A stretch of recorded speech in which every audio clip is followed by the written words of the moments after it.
అదే RTV app వార్తల్ని క్షణాల్లో చదివే అవకాశం ఉంటుంది. ఒక న్యూస్ పేపర్, ఒక టెలివిజన్ ఛానల్ మీ చేతుల్లో ఎప్పుడు ఉంటాయి. ఏం జరిగింది? నా పేరు దినాకర్. ఇక్కడ 10 NHIలో చేస్తాను, 1033లో చేస్తాను. ఆ రోజు మేము సేఫ్టీ మీటింగ్ జరుగుతుంది. మేము 9:30కు వచ్చాము. ఆ రోజు నేను ఆఫ్టర్నూన్ షిఫ్ట్ ఆ డ్యూటీ మీటింగ్లోనే ఆఫ్టర్నూన్ షిఫ్ట్ ఛార్జ్ తీసుకున్నప్పుడు 3:52కి నాకు కంట్రోల్ రూమ్ నుంచి నాకు ఫోన్ వచ్చింది. రోడ్ ట్రాఫిక్ యాక్సిడెంట్ కేసు అయితే మాకు ఫోన్లు వస్తాయి. అదేవిధంగా నాకు కంట్రోల్ రూమ్ నుంచి ఫోన్ రావడంతో నేను నా సిబ్బంది కలిసి తొందరగా అక్కడికి చేరుకున్నాం. డ్రైవర్ని షార్ట్కట్లో మామూలుగా ప్లాజాలో నుంచి బండి వేసుకొని రావని మేము పరిగెత్తుకుంటూ వచ్చి చూసాము. అంతలో మేము చేరుకునేసరికి ఆ విక్టిమ్ బండి మీద ఆల్రెడీ వెళ్ళటానికి రెడీగా ఉన్నాడు. రెడీగా ఉండటంతో ఏమైందని చెప్పేసి మేము ఓవరాల్గా చెక్ చేస్తే విక్టిమ్ కండిషన్ వచ్చేసి స్టేబుల్గా లేడు, బండి ఆపుకోలేని పరిస్థితుల్లో ఉన్నాడు. తర్వాత మేము దగ్గరికి వెళ్ళి మాస్క్ తీయండి, ఒకసారి హెల్మెట్ తీయండి, ఏమైనా జరిగింది అని చూస్తే అప్పుడు నేను అబ్జర్వ్ చేసింది ఏంటంటే రైట్ హ్యాండ్ సైడు యాబ్రేషన్ పడి అది ఆల్రెడీ డ్రై అయిపోయి ఉంది.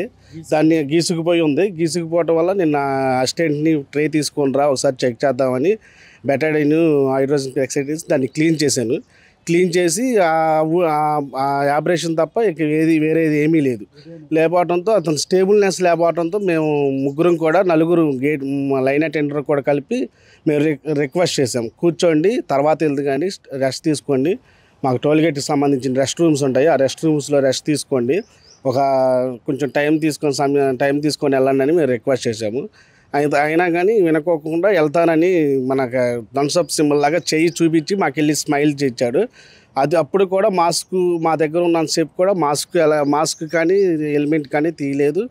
అది మాకు ఎలాంటి ఫేస్ కానీ మాకు చూపించలేదు. మేము వెళ్తావా అని చెప్పేసి మేము అడిగాము, వెళ్తానన్నారు. అతను వెళ్ళే కండిషన్లో ఉండటం కూడా మేము గమనించాము, కొంచెం వెళ్ళగలుగుతారని మేము గమనించాము.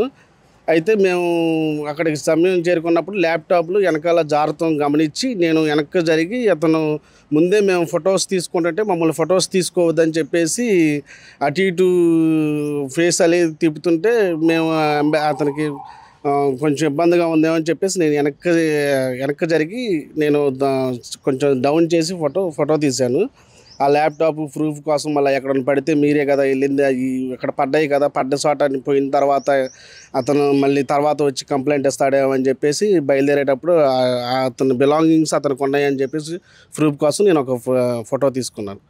ఇక మేము గమనిస్తుండగానే అతను మా ఎదురే టోల్ దాటేసి వెళ్ళిపోయారు.